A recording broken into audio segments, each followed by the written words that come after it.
بيخادع نفسه. انت ما بتكدبش على حد غير نفسك. اه والله العظيم. دايما كل ما باجي ابص على الحاجات اللي هي ايه احنا بنعملها من غير ضمير، واحنا عارفين ان هي من غير ضمير، احنا عارفين. ولذلك ربنا يوم القيامه لما بيجي يتكلم على بعض الناس يقول لك ايه؟ انظر كيف كذبوا على انفسهم. يا نهار ابيض، هم كذبوا على مين؟ ما كذبوش على ربنا، ده كذبوا على نفسهم. اوعى تكذب على نفسك وتخادع نفسك فتظن انك بتخدع كل الناس وانت لا تخدع سوى نفسك.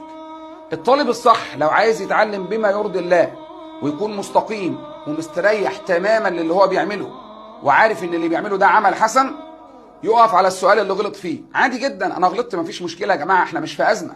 ده سؤال ولا سؤالين ولا 3 ولا 4 ولا 10 حتى من وسط 50 سؤال باذن الله انا هتحسن. ولكن هم سؤالين بسالهم لنفسي: هو انا لما غلطت المعلومه دي ما كنتش عارفها اصلا؟ كده يبقى المذاكره ما كانتش احسن حاجه وفي معلومات واقعه مني.